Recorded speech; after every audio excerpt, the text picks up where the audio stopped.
Today's book is The Magical Christmas Horse by Mary Higgins Clark. So anyway, that's pretty funny that we got the horse to match with the reindeer. So the paintings in this is by Wendell. And this is a beautiful, beautiful story and beautiful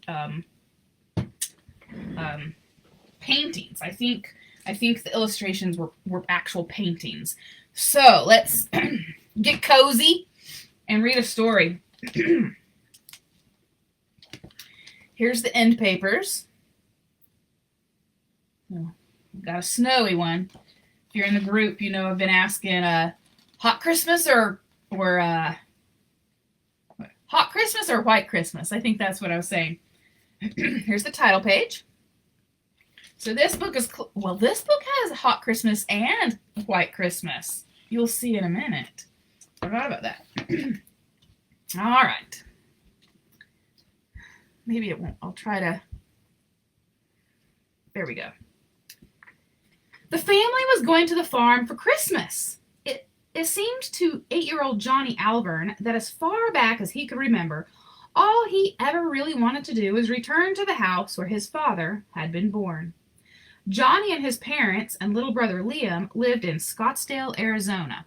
So there's your hot Christmas. At the edge of the desert, Johnny's father was a famous painter, and people came from all over to buy his paintings of the desert. Everyone has a heart home, he had once told Johnny, and mine is here in the desert.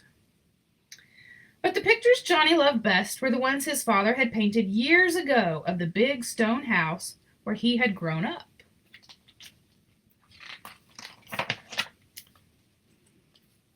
Johnny and his parents had visited Connecticut when he was 3 years old. Ever since, his grandparents had been spending the holidays with them in Arizona. Try as he would, the only thing Johnny could remember about being on the farm was riding on the beautiful wooden horse that one of his great-grandfathers had carved many, many years ago. His dad had told him that Johnny used to sit on the horse and pedal so fast that it was hard to catch up with him, and his grandfather had said it would always be Johnny's. So clearly, little Johnny was, he's all about the white Christmas. When his mom and dad announced the wonderful news that they were visiting Connecticut for Christmas, all Johnny could think about was his wooden horse and what a perfect Christmas gift it would be for Liam. So that's super sweet. He told Liam how beautiful the horse was and that he couldn't wait to chase him on it the way Dad had chased him when he was 3 years old. Johnny loved his little brother so very, very much. He was sure this would be the most wonderful gift Liam would ever receive. The last day of school before Christmas, they left. It was snowing when they drove into Connecticut, and Johnny was thrilled to watch the snow coming down. He thought of all the things that he couldn't wait to see. First was the great stone house that his family had lived in for 265 years, with all its secret doors and fireplaces. It would be great to play hide-and-seek with Liam there. I'd go play hide-and-seek. When they arrived, the stone house was just like his father's painting of it.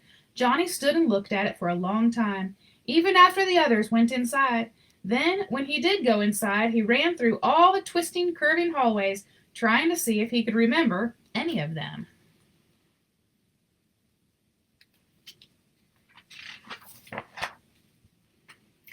At bedtime, Johnny asked his grandfather about the wooden horse.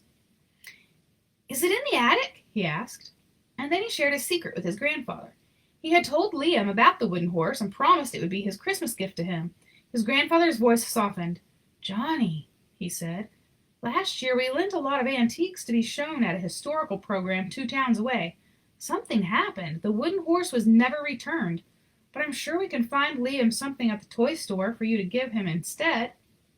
Johnny didn't want to hurt his grandfather's feelings, but he knew nothing else would do. Johnny remembered a book his mother had read to him when he was little, about a boy who wished for something so much that his wish came true. "I'll wish, and I'll wish, and I'll wish," he thought, "and maybe someone will bring my horse back." There's that snow. That week, he and his grandfather were always together. They walked all over the 200 acres of the Alvern farm. His grandfather showed him the apple orchards and the hay fields and the vegetable gardens and the valley where the helpers were selling the Christmas trees. Johnny wanted to know every single thing about the farm, when everything was planted and when it was harvested, what was good weather for crops and what weather hurt them. "You're a born farmer, Johnny," he said. "This will be yours someday if you want it. It wasn't right for your dad." I've never lived on a farm. You guys lived on a farm? Oh my goodness, can I even turn the page? There we go. 3 days before Christmas, while Johnny's mother and grandmother prepared for the holiday, letting Liam help them, his father was working around the house, fixing things from a list Johnny's grandmother had given him. Liam told Johnny how happy he was that on Christmas Day the beautiful horse would be waiting for him. But despite all of Johnny's wishing, no one had called to say the horse had been found. The day before Christmas Eve, Johnny got up earlier than anyone else. Being very careful not to wake up his little brother, he slid out of bed and put on his robe and slippers. He had an idea. Maybe if he looked in the attic, he would find something else to make Liam's Christmas special. Yeah, Audrey, you lived on a farm? That's pretty cool. The attic, the attic was very big and very cold. Johnny picked his way around carefully, but he couldn't see a single toy that might be right for Liam. He was about to go back to bed when he looked at the attic trunks and decided to see what was in them. The first one was filled with pictures. One of them was of George Washington, and Johnny remembered that his grandfather had told him that the first president had stayed in this house during the Revolutionary War. But there were no toys in the trunk. Making sure that nothing was disturbed, Johnny closed the trunk and went to another one. When he opened it, his mouth rounded into a big O. Inside was a military uniform like the ones he had seen in history books.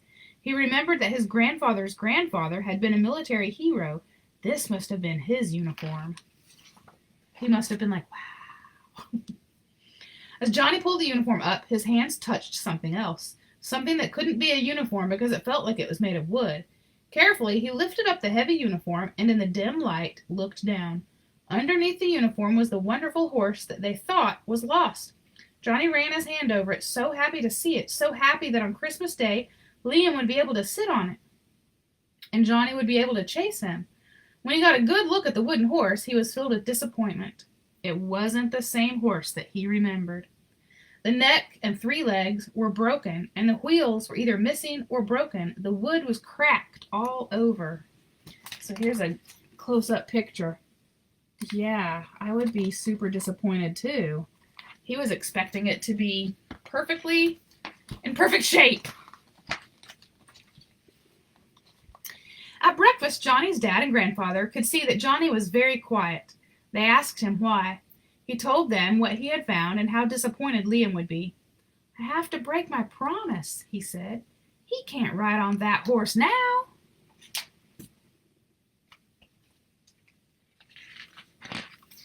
Hi, Amy. The next day, Christmas Eve, Johnny's grandfather said he was going to be very busy, so he asked Johnny if he would help the farmhands sell the farm's Christmas trees. Johnny loved spending the day helping people pick out trees, but he couldn't stop thinking about Liam. All the while, Johnny wished he could keep his promise. On Christmas morning, Johnny tiptoed downstairs very early. Did I skip a page? Nope. Santa had left many presents around the tree, but one thing stood out. The wooden horse. You can see it right there. Both red knobs were in place, as shiny as when Johnny was little. The horse's body was gleaming white, the cracked legs were fixed, and all the wheels were on the hooves. The tail was bright blue as the sky on a cold winter morning. The reins were silver and had gleaming gold stars painted on them. It was just as he remembered it.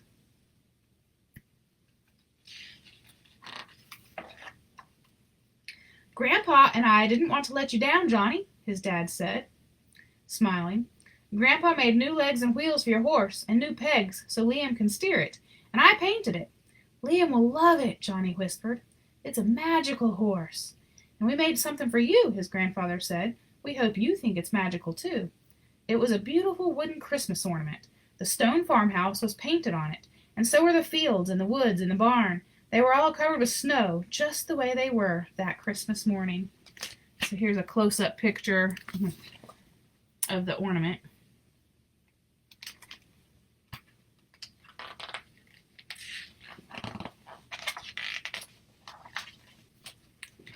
Grandpa carved this and I painted it for you to have when we go back home, his dad said. If there's anything I'm sure of, it's that this is your heart home. We knew you'd be glad to have this reminder of it with you. Yes, Johnny whispered, yes. He looked out the window at the snow falling on the trees and fences and fields. When I grow up, I'm going to live here always. This book is just filled with all the feel-goods. At that very minute, they heard a squeal of delight. Liam was standing at the door of the living room. Without a word, he rushed across the carpet and climbed onto the horse. "Chase me, Johnny!" he called. Johnny put his beautiful ornament on the mantel over the fireplace. Wishes do come true, he thought, especially Christmas wishes. The end. Even a shooting star.